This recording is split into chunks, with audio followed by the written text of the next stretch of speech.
tout le monde, j'espère que vous allez bien. Re-bienvenue donc sur ma chaîne. Merci à tous mes abonnés de vous être abonnés tout simplement. Et merci à tout le monde pour vos likes, pour vos partages, vos commentaires. Ça fait vraiment plaisir. Merci pour le soutien encore une fois. Donc si vous êtes nouveau ou nouvelle par ici, bienvenue sur ma chaîne, Maselena Sarah. Donc qui est une chaîne de support, de soutien pour tous les projets qui impactent positivement le continent africain et aussi qui valorise les différentes cultures des différents pays en Afrique. Donc aujourd'hui, on va voir le premier invité sur la chaîne.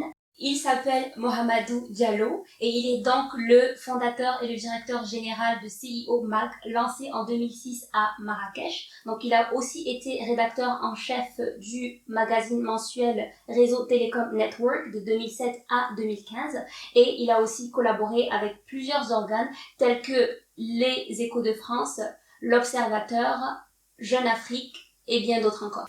Il est le secrétaire général de l'Agence francophone pour l'intelligence artificielle en Afrique et il préside aux destinées de Aldina Network, qui est tout simplement l'alliance de la diaspora pour l'inclusion du numérique en Afrique.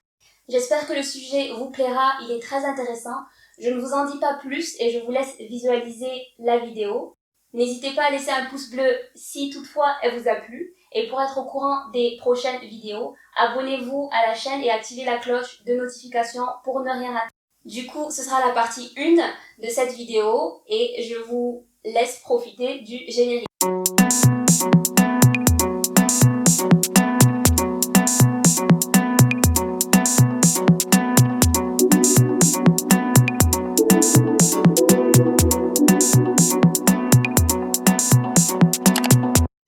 Bonjour Mohamedou. Bonjour Selena. Merci d'avoir accepté d'être sur ma chaîne. Très bien. Plaisir partagé. Merci de m'avoir invité. Avant de commencer à parler de CIO Mag, donc qui a pour thème principal donc, la digitalisation, est-ce que tu pourrais nous dire un peu qu'est-ce que tu entends par digitalisation? Alors, digitalisation, c'est tout le processus qui consiste à accompagner soit une entreprise, soit une administration à changer de méthodologie de travail. Donc, on était dans un process avant qui consistait à travailler avec des saisies manuelles. Et le fait d'aller vers un processus de digitalisation, ça permet d'automatiser, d'informatiser l'ensemble des systèmes, l'ensemble des process pour permettre de fluidifier les actions que l'entreprise pourrait faire. Donc, s'il y a des tâches qui étaient répétitives, donc on passe à la digitalisation ou à l'automatisation, cela permet donc de rendre beaucoup plus rapide et beaucoup plus poussé donc les process de travail. D'accord, donc de rendre vraiment, en quelques mots, oui c'est ça, automatiser, de rendre des tâches, on n'a plus besoin de les répéter plusieurs fois de façon manuelle. C'est ça, c'est ça. Et ça permet également d'archiver, de retrouver plus facilement, de pouvoir les répertorier. Tout ça donc permet c'est des fonctions qu'on peut avoir dans la digitalisation des process. Et donc l'archivage est très important. Donc quand on traite des masses de données, pouvoir les archiver, pouvoir les retrouver plus facilement avec des index. Donc je pense que c'est des choses que la digitalisation peut permettre aux usagers. Bah oui, clairement, si on prend les exemples tout ce qui est administratif, s'il y a quelque chose qui se passe, tous les papiers seront, on va dire, auront disparu et on n'aura aucune trace de ça. Alors que là, on peut avoir tout stocké dans une base de données. Voilà. Exactement, exactement. Okay. Ça permet de passer à des process qui mettaient du temps. Donc, on avait beaucoup besoin de main-d'œuvre. Et donc, cette main-d'œuvre qu'on utilisait pour faire tout ce processus de saisie manuelle pourra être affectée à d'autres tâches, donc beaucoup plus valorisantes et qui permettent donc d'aller plus vite vers l'essentiel. Merci pour la clarification. Donc, je dis ça parce que y a certaines personnes qui connaissent peut-être ce que le mot digitalisation veut dire, mais peut-être que pour d'autres, c'est un peu plus vague, un peu plus ambigu. Donc, d'accord. Donc, la prochaine question, donc là, on revient à CIO Mag. Donc, que signifie CIO Mag? Alors, CIO Mag est un dérivé de l'anglais, donc signifie Chief Information Officer, donc en français, directeur des systèmes d'information, DSI. C'était la première cible qu'on visait au départ, puisque quand on a lancé CIO Mag il y a une douzaine d'années, à l'époque, la cible la plus mature et la plus avertie dans tout ce qui est digitalisation, ce sont les directeurs informatiques des entreprises et des administrations. Donc, c'est la cible première à laquelle on s'adressait à l'époque, qui nous permettait donc d'avoir un contact direct et de parler le même langage, parce qu'à l'époque, les ordinateurs n'étaient pas, on n'était pas encore au PC portable qui permettait aux gens d'avoir accès à des données personnelles, etc. Donc, les usages qu'on en faisait à l'époque étaient des usages professionnels. Maintenant, on est arrivé à des usages individuels, à des usages familiales et personnels. Et donc là, ça change, on change de paradigme. Mais à l'époque, c'était les directeurs informatiques qui maîtrisaient l'outil, qui maîtrisaient l'informatique. Et donc, tous les développements qui ont été faits concernaient plus les directeurs des systèmes d'information dans les entreprises et les administrations. Et donc, on a créé CIUMAG pour accompagner cette digitalisation. Comme vous savez, avec la loi Moore qui dit qu'avec l'obsolescence des outils informatiques, les outils informatiques comment dire, sont obsolètes au bout de 18 mois. Il faut passer à d'autres solutions. Et donc, pour accompagner cette évolution rapide de l'informatique, on a voulu donc mettre en place un outil. Au départ, ça pourrait même être un cercle de réflexion qui permettait aux directeurs informatiques de se réunir régulièrement pour échanger sur les bonnes pratiques, pour échanger sur l'évolution des systèmes d'information qui les concernaient. Et donc, c'est pourquoi on a créé CIUMAG à l'époque et qui, je pense que ça va être la deuxième partie de la question, a pu évoluer dans le temps, puisqu'à l'époque, comme je disais, la cible, c'était principalement les directeurs informatiques. Mais aujourd'hui, on parle de stratégie numérique pour l'ensemble des pays. Sur la cinquantaine de pays africains plutôt, aujourd'hui, pratiquement une cinquantaine, aujourd'hui, une 48 ou 49 ont aujourd'hui une stratégie numérique alignée dans le développement. Et aujourd'hui, donc, on a évolué pour nous adresser à cette cible qui est plus politique, qui est à la fois économique, sociale, etc., pour accompagner donc cette digitalisation de l'Afrique. La prochaine question, c'est surtout dans quel pays est-ce que vous intervenez? Dans quel pays êtes-vous actif? Dans un premier temps, nous avions lancé notre focus sur les pays francophones. C'était plus facile puisque, étant de culture francophone, donc on partait de la France pour inviter les directeurs informatiques à pouvoir échanger dans les bonnes pratiques. Donc l'idée de départ, c'était ça. Hein. Donc échanger dans les bonnes pratiques. On s'est adressé aux directeurs des systèmes d'information naturellement des pays francophones à partir du Maroc. Donc on les a réunis et l'idée c'était de créer cela. Et aujourd'hui, on est sur une vingtaine de pays africains, francophones principalement. Et à force d'évoluer, on s'est rendu compte qu'il y avait un décalage énorme entre les pays francophones et les pays anglophones. Et ils sont en avance, donc ils ont des outils déjà beaucoup plus performants. Et donc on s'est dit, voilà, on se concentre davantage sur les pays francophones. Et peut-être plus tard, on créera des ponts avec les pays anglophones comme le Ghana, le Nigeria, l'Afrique du Sud, le Kenya. Ils sont très à la pointe de ces technologies de l'information et de la communication. Je ne savais pas, c'est une très bonne information que du coup les pays anglophones sont beaucoup plus avancés que les pays francophones. Et oui, du coup, c'est bien de se concentrer, on va dire, sur les pays francophones et puis bien sûr de collaborer avec les autres pays du mieux qu'on peut. Quoi. La prochaine question, c'est donc à quelle fréquence est-ce que à quelle fréquence est-ce qu'il y a un nouveau magazine? Pour comprendre, il y a deux choses. Donc, il y a la version papier, qui est un bimestriel. Donc, c'est un bimestriel de veille technologique qui sort tous les 2 mois. À côté de cela, donc, nous avons la version online, qui est une version quotidienne. Donc, tous les jours, on est obligé de faire une revue de presse dans les pays que nous couvrons pour voir les faits saillants, donc l'actualité de ces pays-là dans le domaine du digital, pour mettre le site à jour et permettre à nos lecteurs de pouvoir le suivre. Et donc, le magazine bimestriel, donc, comme je disais, c'est un magazine de veille stratégique qui donne des outils à des acteurs sur le terrain. Donc, on va à la rencontre de ces acteurs. Avant, c'était les DSI, donc ça a beaucoup évolué aujourd'hui. Ce sont les ministères en charge du numérique, ce sont les agences du numérique de l'État. Donc, c'est le bras armé de l'État en matière de transformation digitale.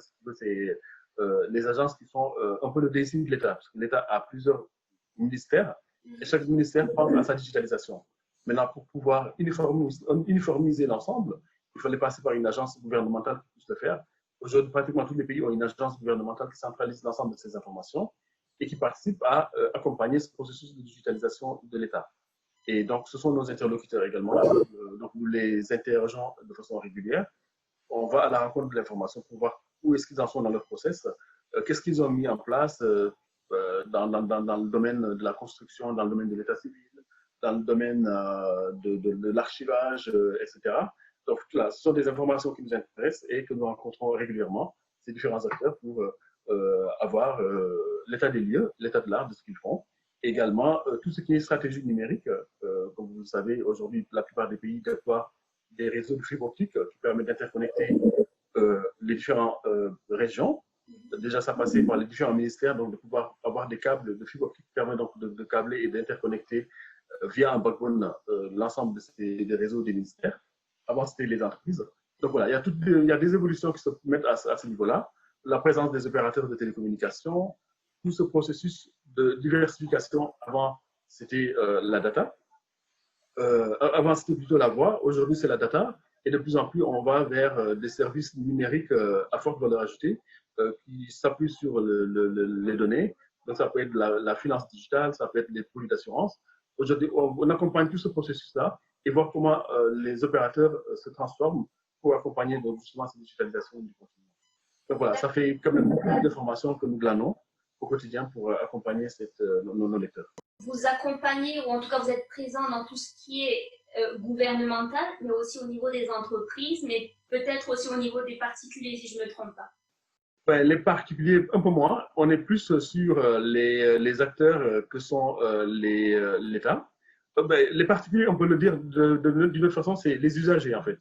Oui. Parce qu'aujourd'hui, quand on voit les utilisateurs des services qu'on a mis en place pour faciliter comment dire, le rapprochement entre l'État et le citoyen, ça passe par des applications qui permettent à la personne de pouvoir faire la demande d'une autorisation de construction, par exemple, ça se passe sur l'application mobile.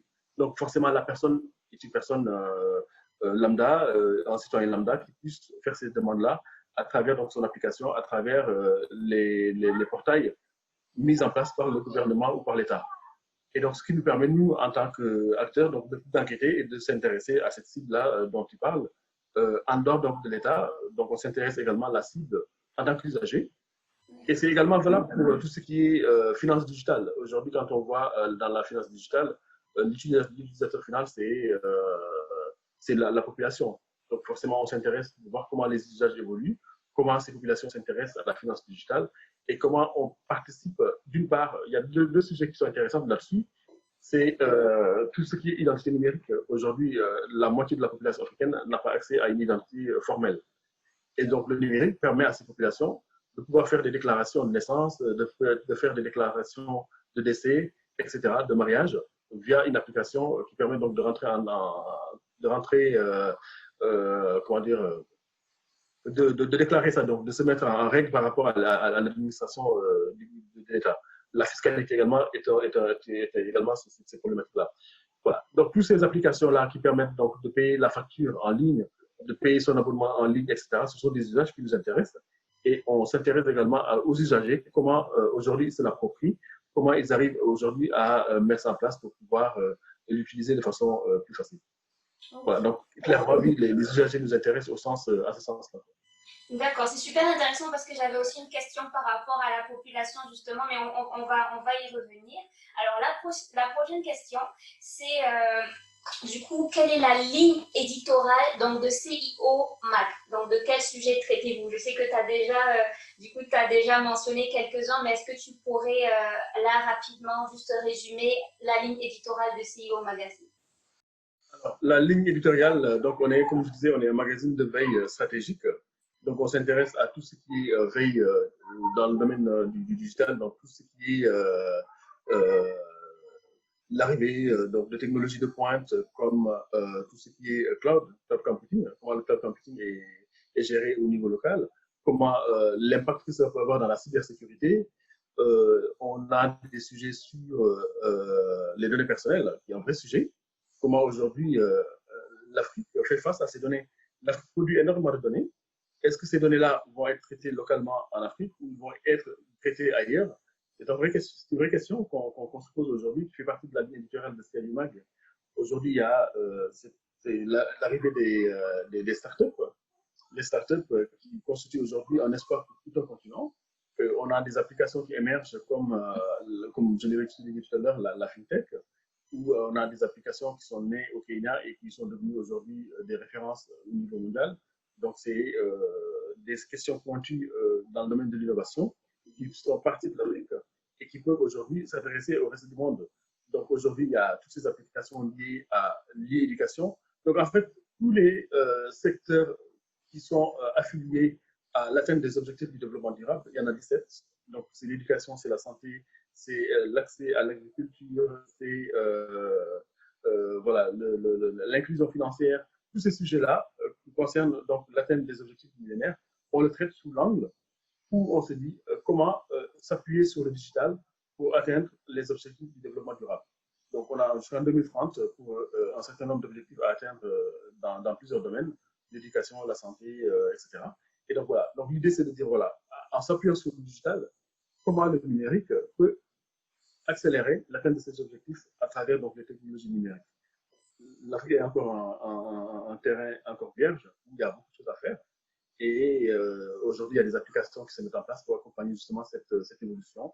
Et j'ai bon espoir, donc avec tout ce qui se fait, on va y arriver. Et c'est vraiment, si je dois résumer la ligne éditoriale de CIUMAG, c'est de dire voilà, comment aligner le numérique pour accompagner l'atteinte ou l'accélération de l'atteinte des objectifs du développement durable grâce au digital. Voilà. Et donc, il y en a 17. Donc, oui. Il y a qu'on a cité, donc je n'ai pas besoin de revenir là-dessus. Donc, les 17 objectifs du développement durable nous concernent. C'est des enjeux climatiques, c'est des enjeux de l'atteinte à la connaissance, et au savoir, via le e-learning. Donc, il y a plein de sujets aujourd'hui qu'on aborde à travers cette ligne éditoriale.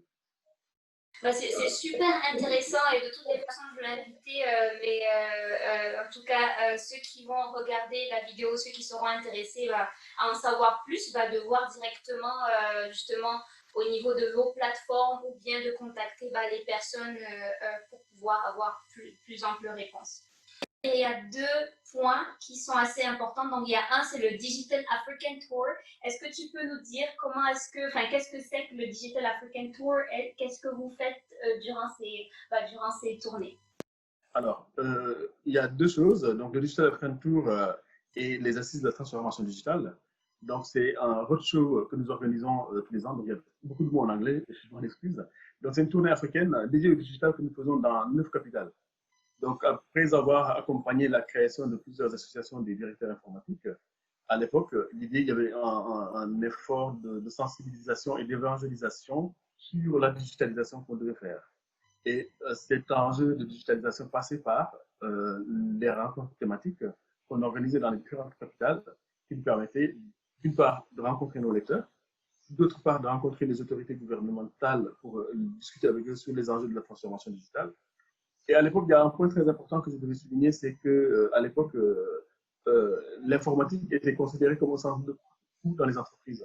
Oui. Un centre de coût, c'est de dire, voilà, on investit dans l'informatique, mais il n'y a pas de retour sur investissement.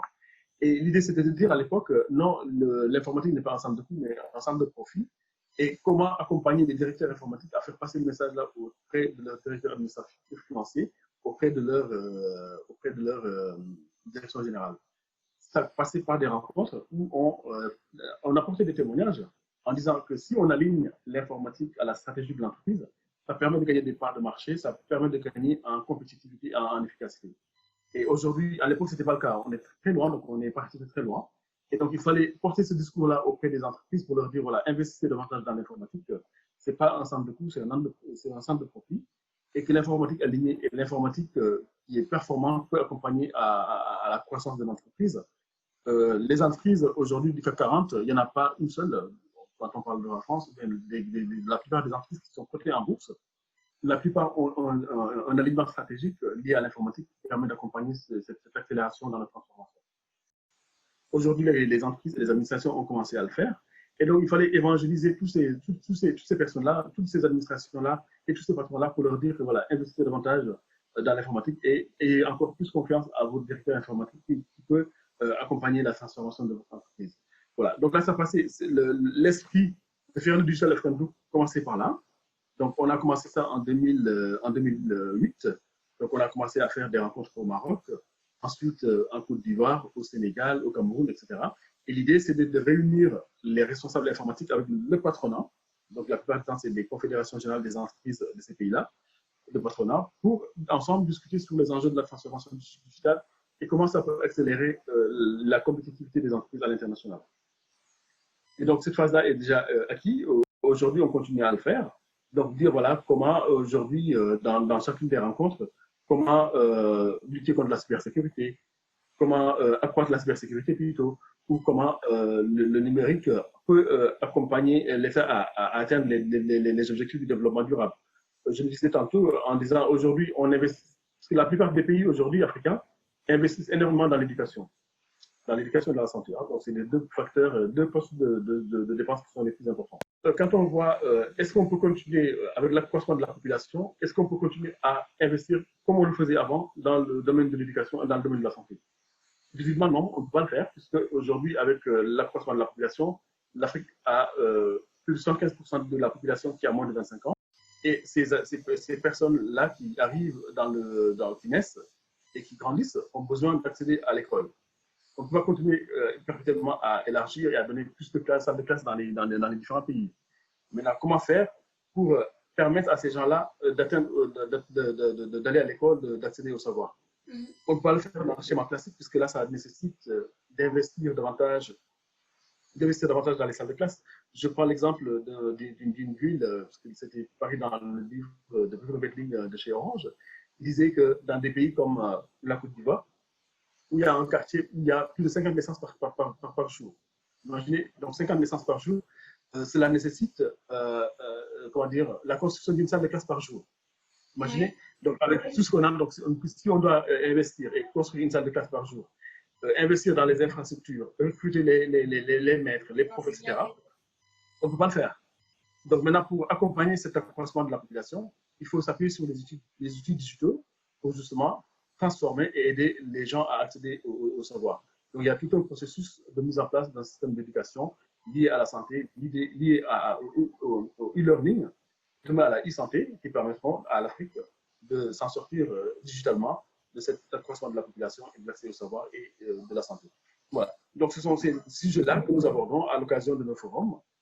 Donc on réunit l'ensemble des acteurs qui sont dans cette même chaîne de valeur pour accompagner et échanger sur les bonnes pratiques et permettre, donc ça participe, je pense, à, comment on dit, à évangéliser le marché, à évangéliser les gens, les préparer à faire face au marché du digital.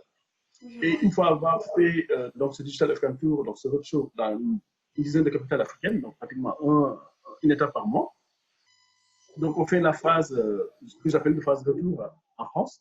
Donc on avait voulu le faire en Europe, dans une capitale européenne. Mais l'idée, c'est de parler de coopération, parler de partenariat. Et pourquoi pas, parce qu'aujourd'hui, quand on part en Afrique, ce sont les entreprises africaines qui vont à la conquête du marché africain. Et pourquoi pas demain, les entreprises et les startups africaines ne viendront pas conquérir le marché européen. Donc, c'est la démarche qu'on a soulignée, c'est la démarche qu'on a voulu faire à travers le Digital African Tour. Donc, une phase aller en Afrique et une phase retour en France et en Europe pour permettre à ces entreprises africaines de rencontrer des partenaires et de voir comment ils peuvent se déployer sur le marché européen. Voilà l'esprit du Digital African Tour. Je trouve que c'est une bonne idée que justement que ça aille dans les deux sens, justement.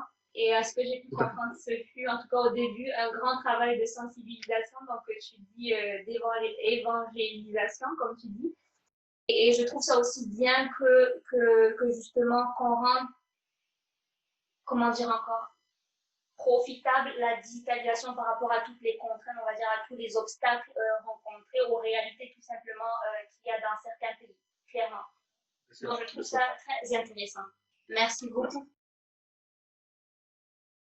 C'est encore moi. Merci d'avoir regardé la vidéo. Donc n'hésitez vraiment pas à liker si ça vous a plu. N'hésitez pas à laisser aussi vos retours et vos questions en commentaire et de partager pour tout simplement en faire bénéficier à d'autres personnes. Donc je vous mettrai tous les liens par rapport à CEO Mag en barre d'infos.